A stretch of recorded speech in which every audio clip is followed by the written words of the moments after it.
she'd just ignore it. So it's bothered her enough to write a whole song, which is good for the fans, you know, gets her involved. It's got me involved. I would never listen to the new Taylor Swift album. No, I'm going to give it a try. I didn't know she had this in her, though. Like, have I been missing out the entire time? I didn't know Taylor had that dog in her. Now, many people have speculated that the lines, you know, interpreted in, I say lines. How many lines in this? No wonder Charlie's a fan. No, that's alleged. It's a joke, guys. Might not even be about Charlie. Also, another thing that I found interesting is Charlie on a Brat album actually had a song called Everything Is Romantic. And obviously that song we just went through by Taylor is actually romantic. So it's like, again, it's these subtle things that obviously makes you think that it's about Charlie XCX. Again, I wish like artists could just title it like Charlie Diss, you know, and then we're like, oh, okay, I know what this is. Or is that just me? I feel like I need everything just like kind of on a silver plate just so I know everyone's on the same page. Now, apparently during the release party for the album, Taylor actually called the song a love letter to someone who hates you. Again, fueling speculation. Right, she's you know, adding smoke with the fire here. There's a fire and just on it. Apparently, she also commented that attention, even negative attention, can feel like affection in their industry. And also said the song is about someone putting you in their head rent-free. She's putting on a plate here. If it's not about Charlie, I do want to know who it's about, because someone has on her cornflakes and she's not happy about it. Just woken up in a mood and written a song about it. Now, the one thing pointing to that this whole beef could actually not be a thing between the two is that neither of them have admitted that it's about each other. So Charlie has never said that song's about Taylor Swift directly, I don't believe. And obviously Taylor Swift's albums just came out. She hasn't said anything about it being about Charlie XCX, because why would she? Because you're going to get more people talking about the album, theorizing stuff, if you don't say anything. Eventually, I imagine, you know, in a week's time, 2 weeks' time, things will be said unless Charlie releases a diss track or whatever happens. But the best thing to do for promotional purposes is say nothing and let the theories kind of run and get more impressions so there's more attention to your album. That's basically why they do it. Not that she needs it, okay, because she's already... Make someone who can't stop procrastinating. Take methylene.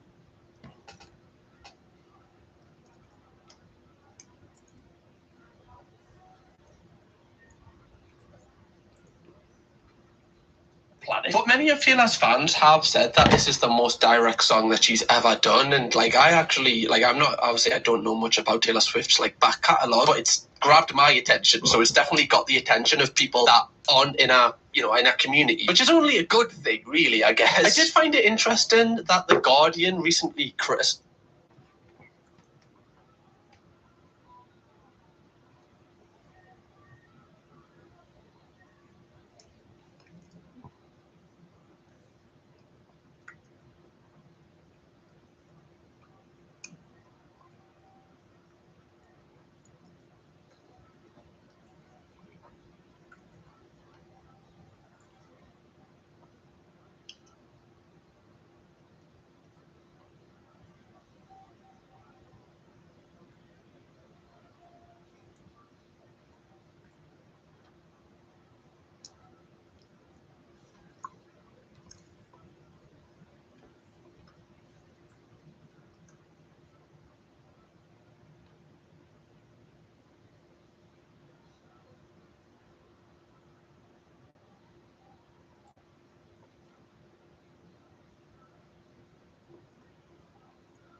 Here, blue-eyed, pale, borderline effeminate looking. Wait a minute. Let me get this straight. You're mad at me because I said Jesus is black and because I called out Pastor Anthony Mitchell for claiming that he wasn't. So now y'all got y'all's panties bunched up and offended, ready to rebuke me in the name of your colonized Christ?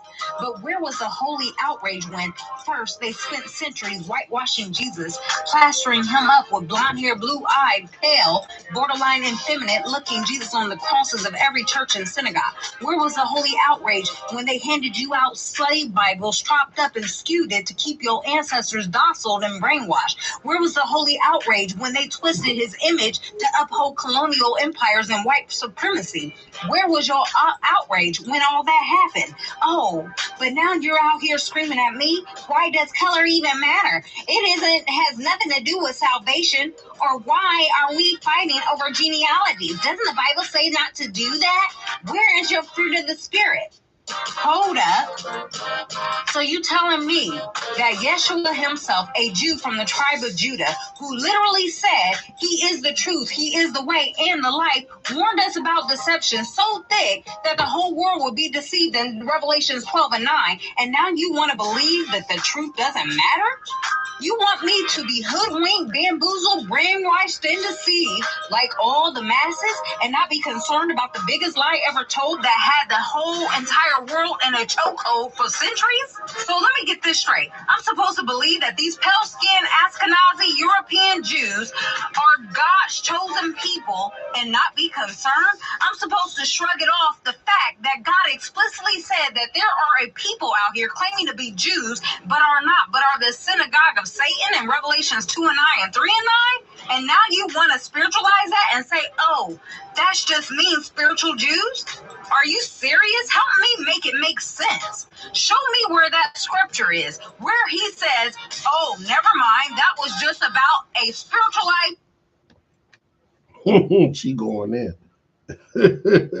Okay. I think y'all want to leave her alone with that religion thing. She ain't with it. She with the smoke. She with all the smoke.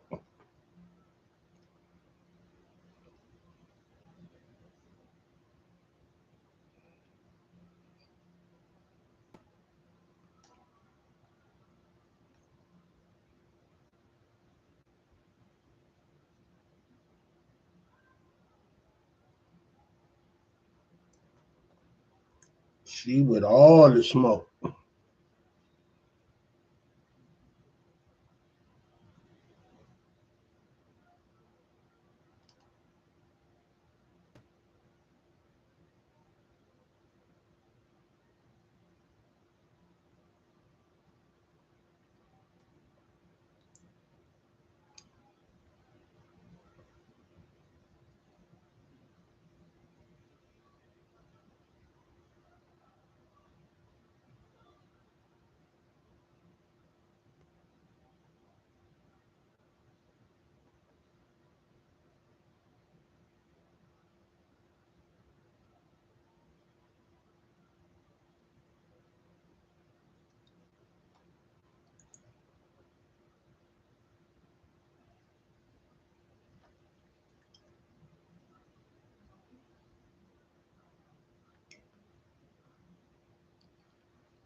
Let me read y'all what this say right here. Frederick Douglass Patterson was the first African American to build motorized cars. His father, Charles Rich Patterson, created C.R. Patterson and Sons Company located in Greenfield, Ohio, beginning in 1865. The company built fashionable carriages. Frederick Patterson inherited the company upon the death of his father in 1910 and began building motorized vehicles. The first Patterson automobile, the Patterson Greenfield, rolled off the line on September 23rd, 1915. Unfortunately, Henry Ford debuted the Model T on October 1st, 1908.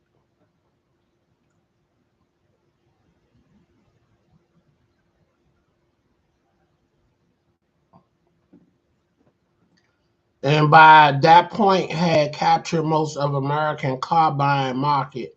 Named after abolitionist Frederick Douglass Patterson, was born on September 17, 1871 in Greenfield, Ohio, to Josephine and Charles Richards.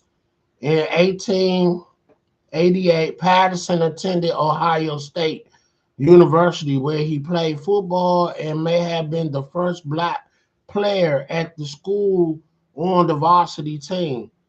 His passion, however, lay in the family business, so they moved home in 1897 and joined. Hold on, he moved. Having a move.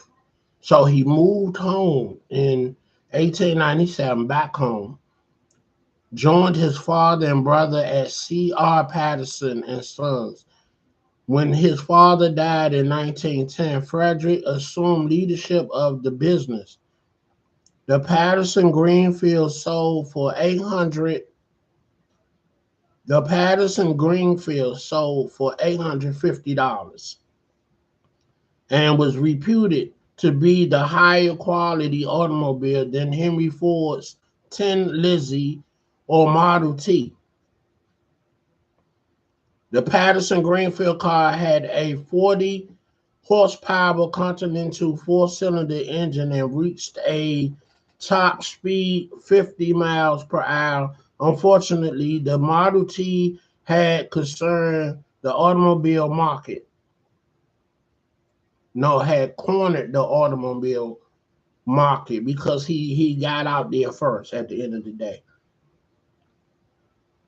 It sold initially for $825 in 1908. When first introduced to the public, but over the years, a full production expanded. The price by 1915 was $360 the year the first Patterson Greenfield debuted.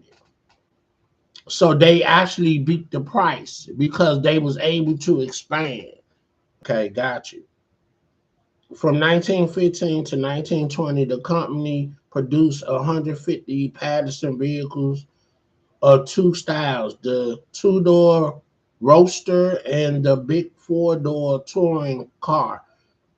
The company slogan, "If it's a Patterson, it's a good one," described the company carriages as well as the motor vehicles. C.R. Patterson and Sons, however, could not obtain capital to continue manufacturing the automobiles. By 1920, it had shifted production to buses and trucks, and Patterson renamed the company to the Greenfield Bus Body Company. During the 1930s, competition from Detroit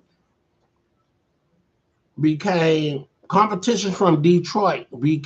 increasingly more intense.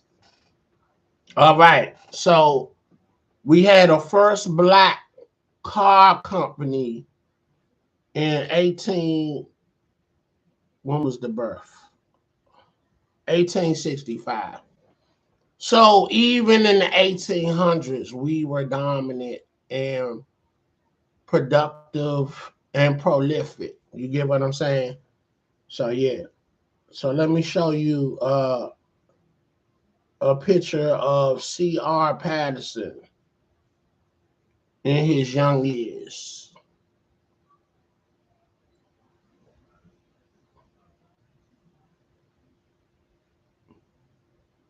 Black man. At some point, I'm gonna get started on my black history. You know what I'm saying?